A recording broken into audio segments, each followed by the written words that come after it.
If you've ever played the Guacamelee series, you know that Drinkbox Studios is a phenomenal game developer. Their newest game, Nobody Saves the World, is just that. It is fantastic. You wake up as this nobody, you find a magic wand, and from there you're trying to stop this thing called the Calamity. Now, the story isn't really that amazing or that great, but the gameplay is absolutely brilliant. You get these different forms that you unlock throughout your journey, and each form has different challenges to complete. As you complete challenges, you will rank up the form, unlocking more moves and more passives and more move slots. And as you progress through a certain form, you will unlock different forms. That's the way to progress in this game. You get a form, you do some challenges, and rank that form up to unlock the next one. You start playing that form, you get challenges, you do them, unlock new moves, new passives, unlock the next form. It's a really cool way of progressing through the game. You also get experience to level up your character, and that will give you the normal kind of upgrades to like health, attack, defense, that kind of stuff. So there's multiple ways of leveling up in this game between your actual character and the forms. As you progress through the world, the map will reveal itself as you go through.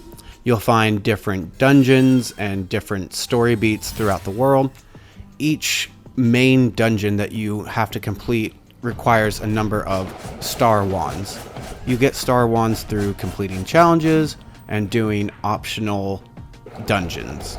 Now, the optional dungeons tend to be a little easier than the main dungeons, but they'll throw little twists at you, like enemies with wards or have different kind of stipulations going into them. One of them might be that your main attack doesn't renew any mana, but each time you break an enemy ward, you'll gain 50 mana. So it's a way of trying to use the resources that you have, the passives that you have, and trying to build out your character in a way that's going to get you through that particular dungeon. Each dungeon is pretty straightforward. There's nothing too crazy about them. Some might require you to get a couple keys to unlock a gate to move forward. Some of them might have you defeat a certain amount of enemies in order to progress. There's not really any puzzles or anything like that to make them a little more challenging. It's usually just throwing different enemies at you, maybe having some poison in there. But other than that, it's not too difficult to figure out how to get through. Now, some of them require you to really think, though. One dungeon has you take 9,999 times damage, but you also deal that much. So trying to figure out a way to not get one shot throughout that entire dungeon is a little difficult if you don't have the correct passive. So it really encourages you to use all the different forms in order to unlock the passives and unlock certain moves that will help you throughout each different dungeon. One of the things that the game will throw at you is multiple enemies, and in the later stages of dungeons, you'll find enemies with different wards. Now, to break these wards, you need to use the corresponding move to the ward that they have, whether that be blunt, sharp, dark, or light. You'll notice a little symbol above their heads that tell you which ability type you need to use. Once you break the ward, that's when you're able to do damage to the enemy. And enemies such as this one will continually put wards onto the enemy. So if you don't kill that one quick enough, the enemies just keep regenerating their ward. The upside, though, is if you defeat the ward generating enemy, it releases a big explosion, and that will take all the wards off of all the characters, all the enemies around it. So that can be super helpful in dealing with multiple enemies with different types of wards. Now, luckily, you can mix and match different abilities, so you are kind of ready for whatever ward is thrown at you. And if you don't have that certain attack type in your current slots, you can always pause the game at any point and customize your build. So you don't have to decide before going into a dungeon what you want.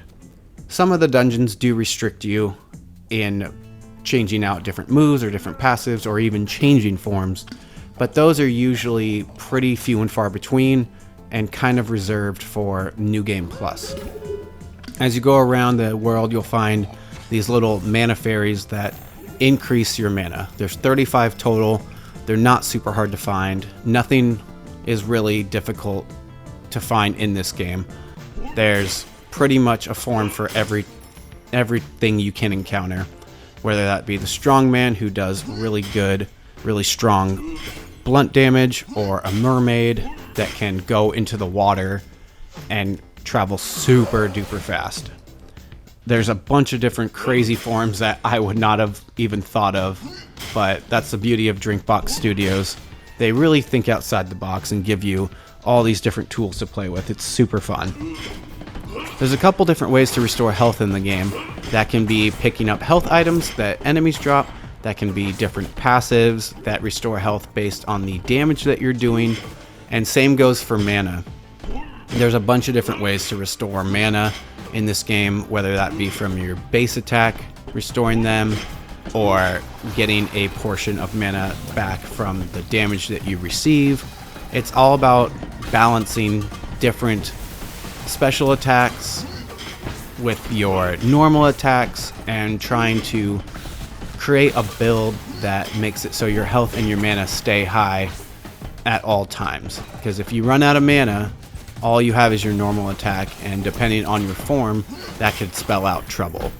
But for the most part, the game is pretty generous with its different drops of health and the different abilities that you get in order to restore health and mana.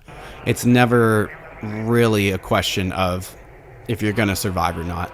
There are some tougher challenges in the dungeons, but for the most part, you're gonna be just fine. The last thing I wanted to talk about are the characters and the writing. Of course, it's Drinkbox Studios, so you know they're going to come with the most hilarious dialogue. The characters are pretty forgettable. One of the favorite standouts for me, though, is Randy the Rad.